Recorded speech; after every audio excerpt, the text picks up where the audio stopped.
अल्हम्दुलिल्लाह अल्हम्दुलिल्लाह व कफ़ा व सलामुन अला इबादिहिल्लज़ीना इस्तफ़ा अम्मा बाद फ़अऊज़ु बिल्लाहि मिनश्शैतानिर रजीम बिस्मिल्लाहिर रहमानिर रहीम रब्बि इश्रह ली सदरी व यस्सिर ली अमरी वहलुल उक़्दतम मिन लिसानी यफ़क़हू क़ौली सदक़ल्लाहुल अज़ीम। मौजूद ख़वातीन व हज़रात, इस वक्त पाकिस्तान का हर तबसरा निगार, दानश्वर, सियासतदान और इस्टेब्लिशमेंट का माहिर ये गुफ्तगू करता फिर रहा है कि पाकिस्तान जो है वो इस वक्त बहुत बुरे हालात से दोचार है। पाकिस्तान इससे नाजुक वक्त से कभी नहीं गुज़रा। हम इससे पहले ये फ़िक्रा गुज़श्ता 50 साल में बार बार सुनते आए हैं। मेरी 67 साल की ज़िंदगी है, उसमें से 50 साल कम से कम एक्टिव ज़िंदगी के ज़रूर हैं, क्योंकि 12-13 साल की उम्र में मैंने सियासत को समझना, चलना फिरना और इसे ओढ़ना बिछोना बना लिया था और मैं एक चीज़ों को समझता था। हर दफ़ा हमेशा से हम यही सुनते आए हैं कि पाकिस्तान एक नाजुक मोड़ से गुज़र रहा है और पाकिस्तान को संभालने के लिए हमें ये करना चाहिए, वो करना चाहिए, हमें दुनिया के मुख्तलिफ़ किस्म के दोस्तों का साथ देना चाहिए और उनसे मदद लेनी चाहिए। पाकिस्तान के बारे में ये रवैया 1958 से भी पहले का था, अयूब खान के आने से पहले। और अयूब खान की जो पहली तकरीर थी वो इसी बात पे थी कि ये मुल्क जो था ये दिवालिया होने के करीब हो गया था और मैंने इस मुल्क को संभाला और उसको संभालने के लिए मैं इस मुल्क के अंदर आया हूँ और मैंने माशरा लगाया है और अब हम इस मुल्क को ठीक कर देंगे। उसके बाद आहिस्ता आहिस्ता से पाकिस्तान वाकई संभलना भी शुरू हुआ, लेकिन उसकी बुनियादी वजह को अयूब खान का कमाल नहीं था, वो अमरीकी इमदाद थी जो इससे पहले इस मुल्क को नहीं मिल रही थी। लेकिन चूँकि अयूब खान जो था अमरीकियों का मंजूर नज़र था, उनके कहने पर यहाँ पर पोस्ट हुआ था, इसलिए वो अमरीकी इमदाद तो थी आने लगी और हमको थोड़ा थोड़ा अच्छा लगने लगा। इस दौरान हम किसी न किसी हद तक संभले भी, लेकिन उस संभलने में भी अमरीका का ख़ास हिस्सा था, क्योंकि अमेरिका जो था वो यहाँ पर अपनी जड़ें मजबूत करना चाहता था। मसलन 2 मिसालें आपको मैं दूंगा ज़री तौर पर इस मुल्क के इस्टेब्लिश होने की। एक थी गंदम जो थी वो मैक्सी पाक जो थी वो यहाँ पर भेजी गई और दूसरी थी इरी पाक चावल जो थे उनको भेजा गया। ये एक बेसिकली अमेरिकन रिसर्च लेबॉर्ट्री से तैयार किए हुए दोनों गंदम और चावल के दोनों बीज थे जो यहाँ लाए गए और उनके बारे में ये कहा गया कि इससे अगर आप एक मन अगर एक एकड़ से लेते हैं तो ये कम से कम 10 मन एकड़ रहेंगे और पाकिस्तान जो है खुराक में खुद कफील हो जाएगा। इस दौरान बाकायदा अमेरिका ने ख़ास तौर पे ये पाबंदी लगाई कि जिसके पास कोई अपने देसी गंदम के बीज या चावल के बीज हैं वो भी उनको ज़ब्त कर दिया जाए ताकि ये लगाए जाएँ। और इसके बाद हुआ क्या कि हमने 2-3 साल उससे अच्छी किस्म की खुराक हासिल की, अच्छी किस्म की गंदम आई, हम बहुत अमीर से हो गए। लेकिन जैसे ही वो थोड़े अरसे के बाद वो दोबारा उसको लगाने लगे तो पता चला कि उसने हमारी ज़मीन की उस बुनियादी जो हिस्सा है, सिफ्त है, उससे महरूम कर दिया। हमारी ज़मीन कमज़ोर हो गई है क्योंकि उसको इस तरह डिज़ाइन किया गया था कि फ़ौरी तौर पे वो यील्ड ले ले, फ़ौरी तौर पे उसका बार जो है बहुत ज़्यादा हो जाए। तो उसके लिए हमें फिर खाद जो है वो लेनी पड़ी। पहले तब आम खादें होती थी, रिफ्यूज़ से बनाई होती थी, कूड़ा करकट से बनाई होती थी, जानवरों के अपने रिफ्यूज़ से बनाई होती थी, उससे बन जाता था, मामला चल जाता था। लेकिन उसके बाद हमने फिर कोई DAP आ गया और यूरिया आ गई और ये फिर उसके साथ साथ गंदम के साथ मुख्तलिफ़ किस्म की अमराज यहाँ पर एक्सपोर्ट की गई, जिसमें से अमेरिकन सुंडी जो थी वो सबसे आम है, जो कॉटन में भी लगी, फिर और जगह पर भी लगी। ये वो अमराज थी कि उसके बाद हमने दवाइयाँ जो थी उन्हें हमें ज़रूरत पड़ गई कि इसके बाद आप एक स्प्रे भी करेंगे। तो गोया हमारी की पूरी इकॉनमी जो थी वो अमेरिका के पास होस्टेज हो गई कि अगर हमें खाद नहीं मिलेगी तो हमें गंदम नहीं मिलेगी, अगर हमें दवाइयाँ नहीं होंगी तो हमारा चावल आगे नहीं हो सकेगा। तो गोया हमें ऐसे यूँ करके बांध दिया गया। ये इकॉनमी जो है इसको बांधने के अंदर 1958 से लेकर अब तक बहुत ज़्यादा ज़ोर लगा है और बहुत ज़्यादा तरीके के साथ हमको उसका मोहताज चलाया गया। लेकिन इसकी बदतरीन सूरत हाल, इसके बदतरीन अय्याम वो हैं जो 1988 के बाद से बेनज़ीर से लेके अब तक की जो सूरत हाल है। अब हम शदीद किस्म के मकरूज़ हो चुके हुए हैं और इस वक्त कहा जा रहा है कि अगर IMF का प्रोग्राम ना आया तो हम शायद आगे नहीं बढ़ सकेंगे। दुनिया पूरी की जो इकॉनमी है उसको इकोनॉमिस्टों ने जानबूझ के उलझाया हुआ है, वरना इस दुनिया में इकॉनमी जो है, मईशत इतनी सादा सी चीज़ है कि हम एक रोज़मर्रा की ज़िंदगी बड़े आराम से गुजार सकते हैं। रसूल अकरम सल्लल्लाहु अलैहि वसल्लम की जो बुनियादी हदीस है कि तुम कारोबार करो सोने में, चांदी में, चावल में, खजूर में, गंदम में और नमक में, ये एक ऐसा बेसिक प्रिंसिपल है कि जिस प्रिंसिपल को दुनिया की इकॉनमी जो है वो मानती थी 1945 से पहले। ये प्रिंसिपल ये था कि ऐसी चीज़ के ऊपर कारोबार करो जो अलहदा चल के बेची जा सके तो उसकी वैल्यू मौजूद हो। Money which has an intrinsic value of its own, अपनी उसकी वैल्यू हो। सोना बाज़ार में जाके आप बेचेंगे तो बिक जाएगा, उसकी कीमत भी मिल जाएगी, उसके बदले में खजूरें मिल जाएंगी, उसके बदले में कोई और चीज़ें, हीरे मिल जाएंगे, जवाहरात मिल जाएंगे। लेकिन कागज़ के नोट के पीछे अगर कोई चीज़ नहीं है तो बाज़ार में जाके बेचेंगे तो बच्चों की रद्दी की कापी जो होती है उस जैसे भी कीमत शायद आपको ना मिले, क्योंकि वो तो फिर से कोई लिफाफे बनाए जा सकते, इससे कुछ नहीं बन सकता। तो एक चीज़ ये थी कि इस कागज़ की करेंसी के आने के साथ साथ पूरी दुनिया की इकॉनमी जो थी उनके हाथ में चलेगी। डॉलर के हिसाब से बहुत दफ़ा इस पर डिस्कशन की है कि डॉलर जो था वो एक बुनियाद बनाया गया और उस बुनियाद के ऊपर पूरी दुनिया की प्रोडक्ट्स जो थी वो अमेरिकी डॉलर के हवाले से ख़रीदी और बेची जाने लगी। कहा जाता है अमेरिका के ऊपर बहुत बड़ा कर्जा है। अमेरिका के ऊपर जो कर्जा है 19 ट्रिलियन डॉलर, 19,000 अरब का है, लेकिन वो डॉलरों में कर्जा है।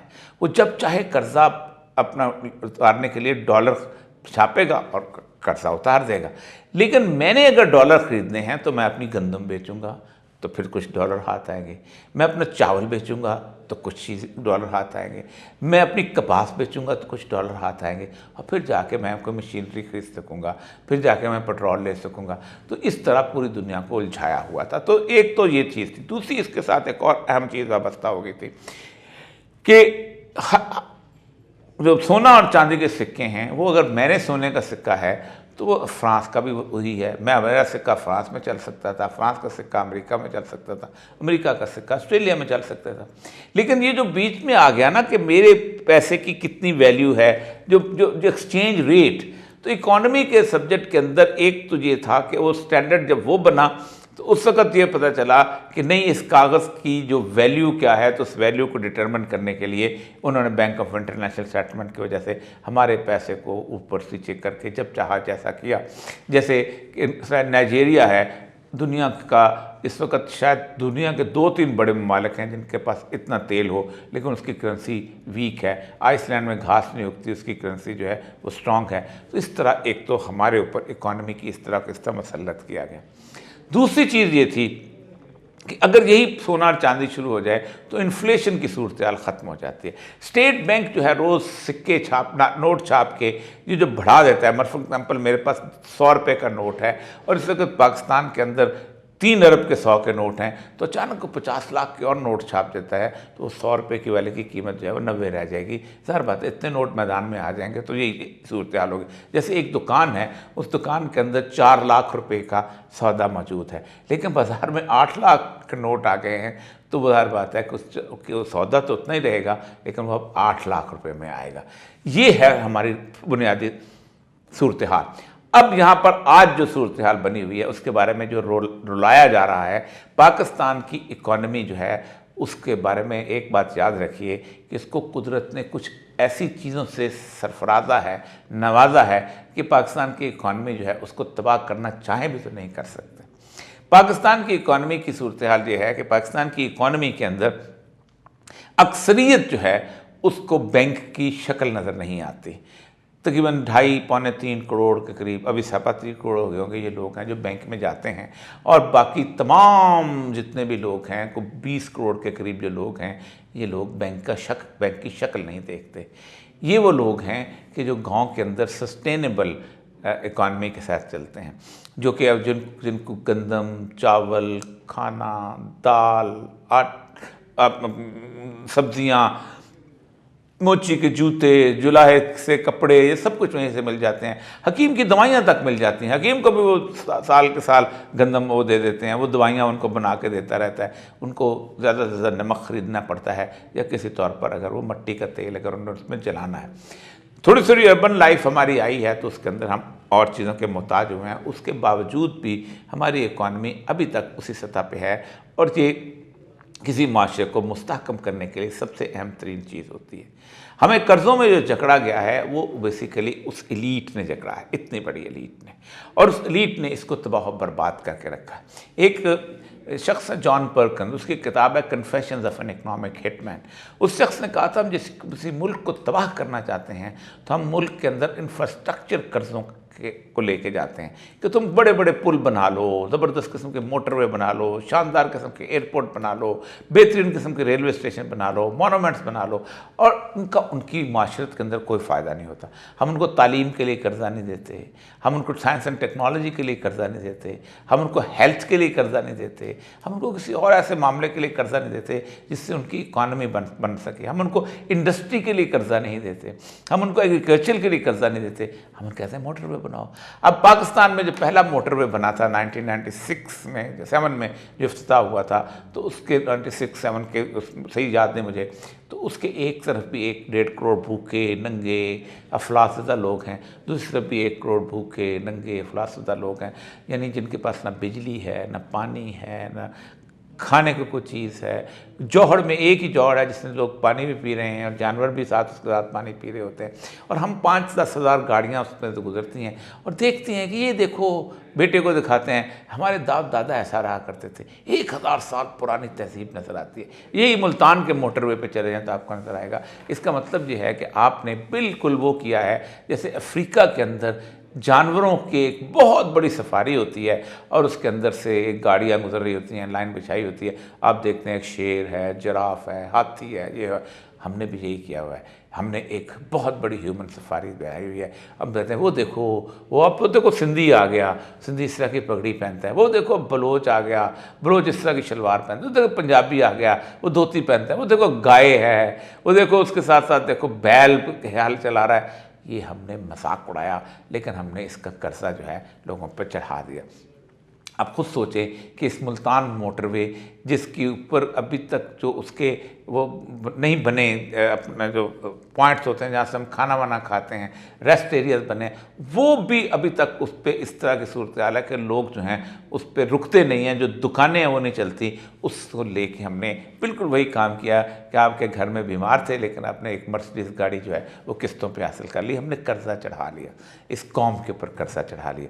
अब इस कौम के ऊपर अब कर्जा चढ़ाने के लिए हम करते क्या हैं, हम उसके लिए दुनिया जहान से फिर पैसे मांगते हैं ताकि पहले वालों का कर्जा अदा करें तो अगलों का कर्जा हम उसको फिर दोबारा और ले लें। पाकिस्तान में इस वक्त एक बात और जो अहम तरीन मैं यहाँ करना चाहता हूँ कि अगर हम पाकिस्तान की कौम पर ट्रस्ट करें तो ये कर्जा बड़ी आसानी से उतर सकता है। मैं आपको एक फिगर आपके सामने रखता हूँ कि 2017 से लेकर 2022 ये 5 साल बनते हैं। इन 5 सालों में ओवरसीज़ पाकिस्तानी, वो पाकिस्तानी जो पाकिस्तान से बाहर रहते हैं, उन्होंने पाकिस्तान को 145 अरब रुपए जो डॉलर दिए थे, 145 मिलियन डॉलर्स उन्होंने भेजे थे, मेहनत मजदूरी करके पाकिस्तान भेजे थे। वो इससे मोहब्बत करते हैं इस मुल्क से। उसके मुकाबले में इन 5 सालों में मैं आपको बताता हूँ कि हम जिनसे भीख मांगने जाते हैं उन्होंने क्या दिया। सऊदी अरब ने हमें 10 अरब दिए, चाइना ने हमें 4.2 4 या 2 अरब दिए, IMF ने हमें 4.5 अरब दिए और अमेरिका ने हमें सिर्फ 800 मिलियन डॉलर दिए, 1 अरब भी नहीं दिया। ये सारे मिल के 19 अरब के करीब बनते हैं, जबकि पाकिस्तान के ओवरसीज़ ने 145 अरब भेजे इस मुल्क को। हम कितने जालिम हैं कि हम उन पाकिस्तानियों की कदर नहीं करते कि जो यहाँ पर इतना सरमाया भेजते थे। हमने गुज़श्ता 8 महीने में उनको नाराज़ करने की हर कोशिश की। हमने कहा तुम इस काबिल नहीं हो कि तुम्हारा वोट हम दें, तुम इस काबिल नहीं हो कि हम तुम्हारी बात सुनें, तुम इस काबिल नहीं हो कि हम तुम्हारे साथ गुफ्तगू करें, इसलिए कि वो तुम्हारी करप्शन के ख़िलाफ़ वहाँ पर गुफ्तगू करते थे, इसलिए कि वो तुम्हें एक चोर कहते थे वहाँ पर खड़े होकर। तो क्या चोर कहना उन्होंने खुद सीखा है? क्या उनको किसी ने बताया? नहीं, दुनिया आपको जानती है। क्या आपका नहीं पता उन लोगों को जिन्होंने आपको पैसे दे के नौकरियां ली हुई हैं? क्या आम आदमी को नहीं पता जो आपको रिश्वत दे के आपसे ठेके लिया करते थे? क्या आप लोगों को नहीं पता 10% क्या चीज़ होती है? क्या लोगों के सामने ही आप जवान नहीं हुए कि आपके घर में कभी टांगा नहीं, वो सवारी वाला टांगा जो होता वो आता था, और अब आज आपके घर में आप बड़ी बड़ी गाड़ियां आ रही हैं। पाकिस्तान का हल पाकिस्तान की पॉलिटिकल एलीट और इस्टेब्लिशमेंट नहीं है। पाकिस्तान की पॉलिटिकल एलीट ने भी उतना ही लूटा है जितना पाकिस्तान की इस्टेब्लिशमेंट ने लूटा है। पाकिस्तान में बददियानती सबसे पहले ज़िया-उल हक के दौर में आई थी। भुट्टो तक कभी किसी ने सोचा नहीं था कि कोई सियासतदान करप्ट भी हो सकता है। MPA फंड्स, MNA फंड्स, इन सारों ने पाकिस्तान के अंदर बददियानती का एक ऐसा बीज बोया है कि वो बीज उससे बाहर निकल नहीं सके, मुस्तकिल चला आ रहा है। और फिर उसके बाद इस्टेब्लिशमेंट ने जिस बददियानत आदमी को चाहा उसको उसने आगे बढ़ाया। मुझे आज भी वो दिन याद हैं कि जब इस्टेब्लिशमेंट से टिकटें लेने वाले किस तरह उन बड़े बड़े लोगों को नवाजा करते थे और किस तरह उनके लिए गाड़ियाँ अरेंज किया करते थे और उनके लिए घर अरेंज किया करते थे और उनके बच्चों को बैरून मुल्क पढ़ाया करते थे। और फिर उसके बाद जो कुछ हुआ है इस मुल्क के साथ तबाह बर्बादी हुई। एक बात याद रखें, अता उल्लाह मैंगल के बेटे अख्तर मैंगल ने एक बड़ी ज़बरदस्त बात की थी कि इस पाकिस्तान में 50 सियासतदानों को, 50 जर्नैलों को, 50 जजों को और 50 ब्यूरोक्रेट को और अब तो 50 सहाफ़ियों को जब तक उस तरह नहीं लटकाया जाता जैसे इनकलाब में लटकाया जाता है, ये मुल्क ठीक नहीं हो सकता। कव्वे लटकेंगे तो तब ही खेत बचेगा, वरना खेत को उजाड़ने वाले कव्वे पाकिस्तान पर छाए हुए हैं। वाखिर दावाना अल्हम्दुलिल्लाह रब्बिल आलमीन।